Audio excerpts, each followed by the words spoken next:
does the person you are with encourage you to read? You have to ask, what does he bring for me? Roses or books? If someone has a stake in making you better, that person will push you towards books. Books are what we all need.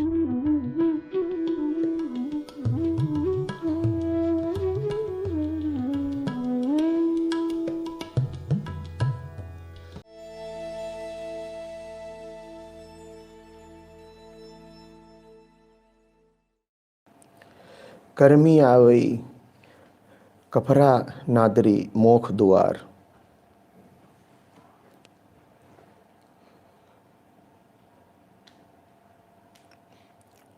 By good deeds, the Saropa, which is this body, the robe of honor, is obtained, and by his kindness, the door of salvation opens.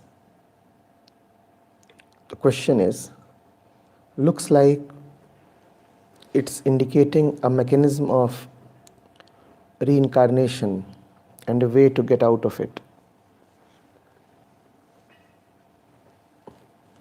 Acharya ji, please clarify on what's liberation and freedom from cycle of birth and death. Karmi avai kapda nadri mokh duar.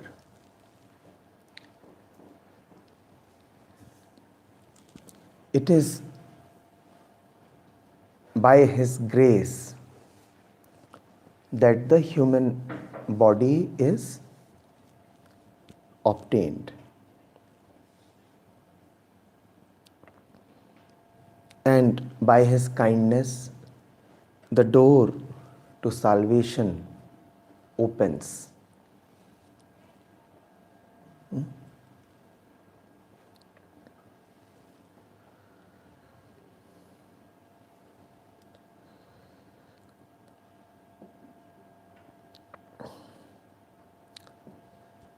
The human body, the human birth, the human life is an opportunity. It's a great opportunity to be thankful for.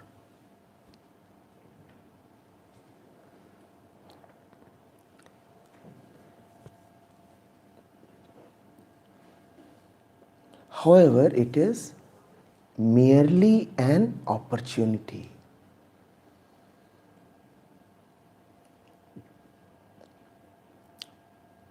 Human birth does not guarantee salvation.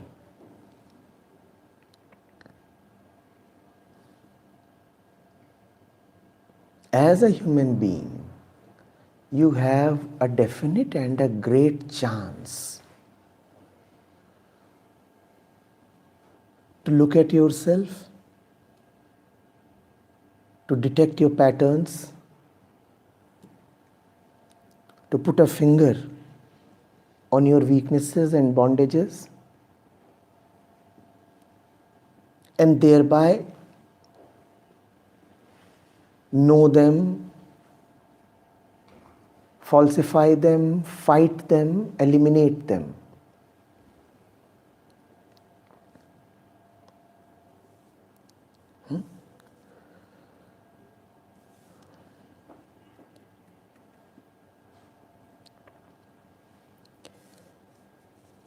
You are saying, Abhilash,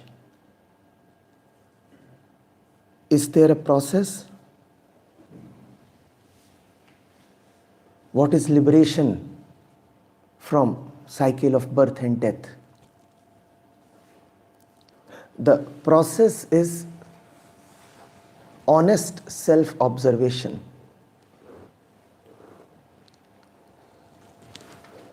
The process is to not to deceive oneself.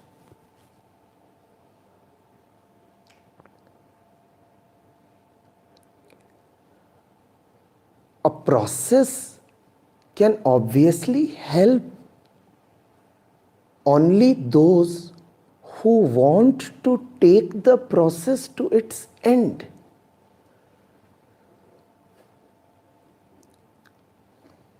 It is the end that makes the process not only tolerable, but actually enjoyable.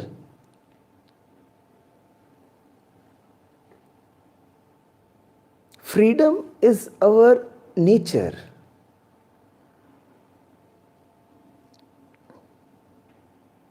When you love freedom so much that you cannot tolerate living in foolish confinements,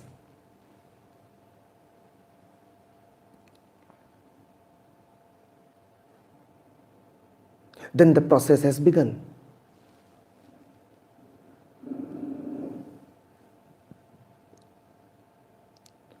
What does it mean to be liberated from birth and death?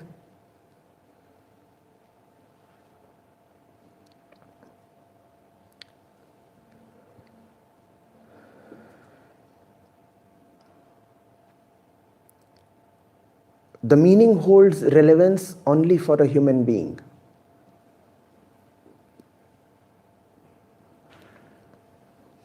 If you look at an animal, it has no consciousness of bondage, or very little consciousness. Therefore, it has very little incentive to rise in consciousness or gain freedom from consciousness. In some sense, the animal is blessed. It feels all right just as it is. It does not really have to attain anything. It does not feel an inner dissatisfaction.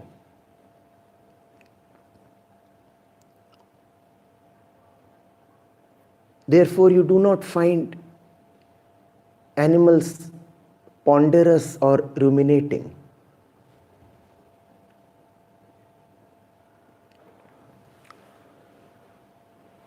But man stays dissatisfied, and being dissatisfied, man keeps trying one thing after the other.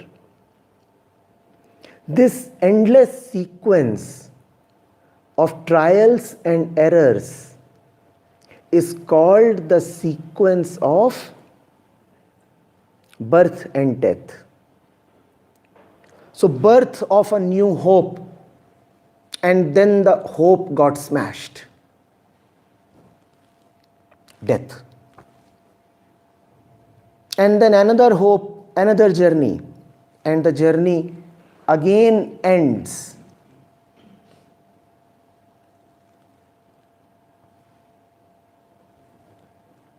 Blindly. And then you invest yourself in some other opportunity, and that attempt too fails. Death.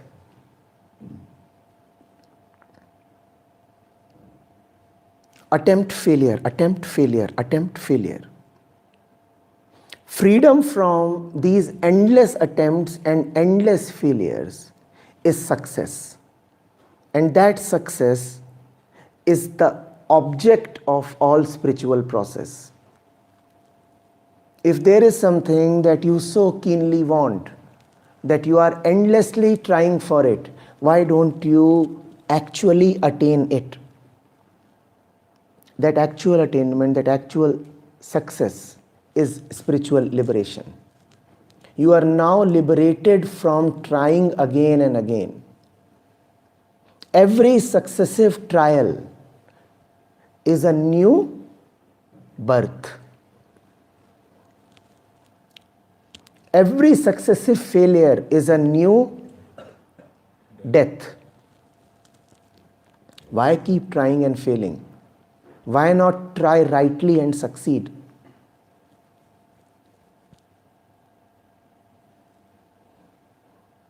You are anyway investing so much time, so much energy, so much of yourself in all these daily struggles. You are anyway not living very peacefully or comfortably. You are anyway embattled and besieged. If you are indeed fighting a war, why not fight rightly? If you are indeed getting so tired, why not invest your energy rightly? So spiritual practice is not about making additional effort. It is about acting wisely, not acting additionally. Actors we already are. There is hardly anybody who is having a paid holiday here. We all are laborers. Life is making each one of us toil. And if toiling we indeed are, then we better toil with some discretion.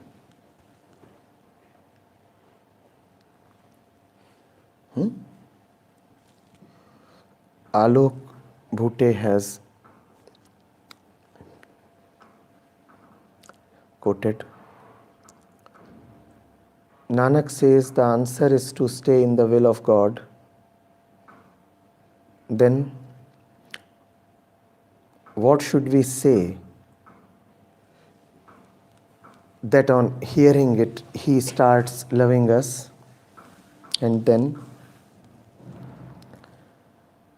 early in the morning think about and recite the greatness of the true name. Vaheguru, God. Recite his name. So he asks, Dear Acharya Ji Pranam, from the above verse, Nanak Sahib says to attain God, one needs to stay in God's will. In another verse, Nanak Sahib emphasizes on reciting God's name and his greatness.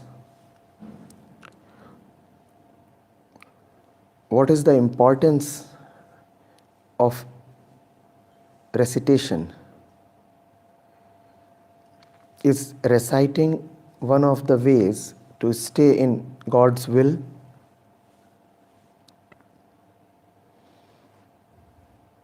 What does he mean when he says, what should we say that on hearing it he starts loving us?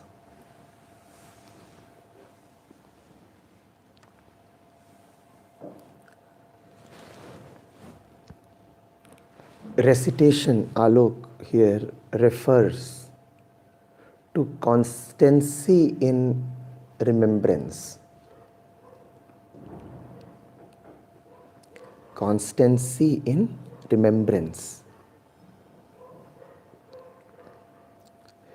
Recitation could either be mental or physical, depending on what kind of personality you are. If you are thought identified, mind identified, then you may recite within. But if you live on a gross plane and are more body identified, then you better recite physically, verbally.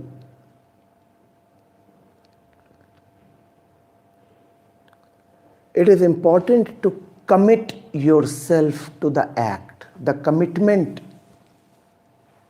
and the constancy is important. You are investing yourself. You are saying, I could have thought of 1,000 things,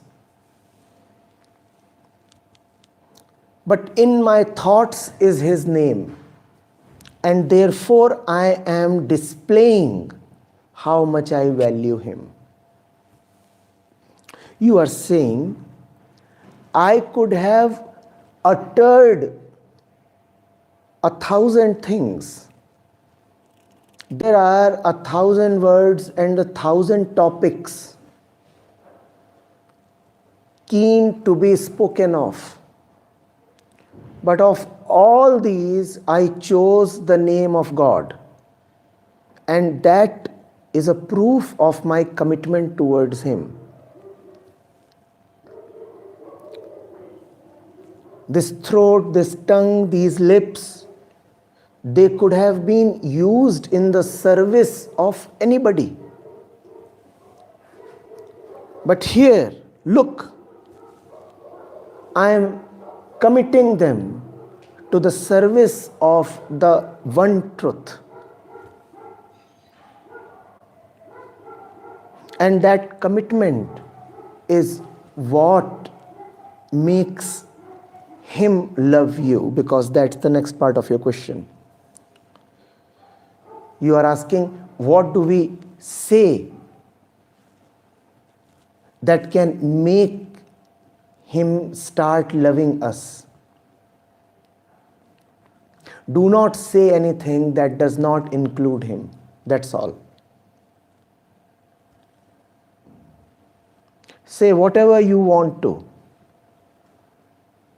but let Him be present in all your utterances. Think of whatever you want to, but let Him be present in the stream of your thought.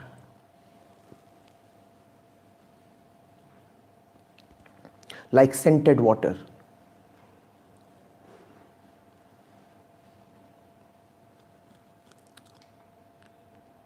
Where is scent in the scented water? Everywhere. And water is water. It would serve its ordinary purposes. You can use it to quench your thirst. You can use it to take bath. So all the ordinary functions of water are there to be performed. But nevertheless, the water is scented.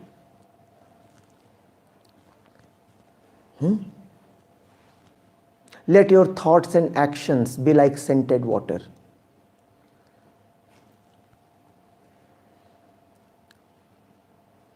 Let them fulfill their perfunctory duties. Let them meet their usual purpose. But even as they meet their usual purpose, they should continuously carry the scent of the beyond. So,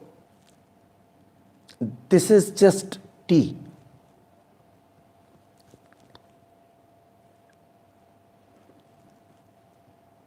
But in the process of making the tea and sipping the tea, there still can be the scent of the beyond.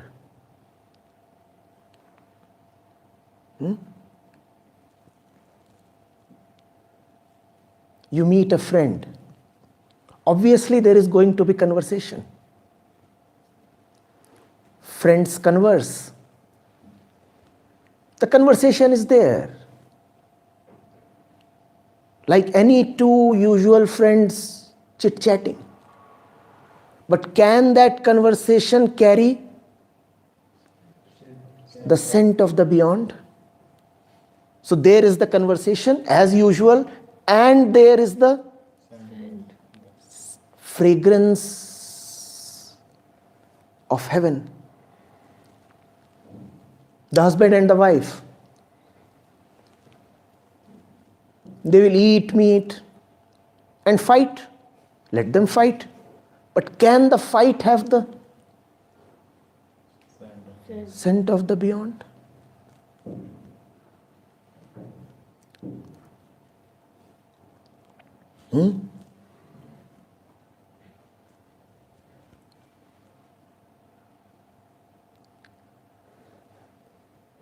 That's recitation.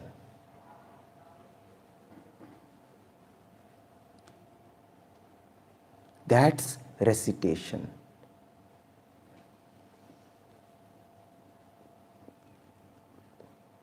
A continuous presence of the holy within which everything is happening. And because everything is happening within the continuous presence of the holy, everything is rendered holy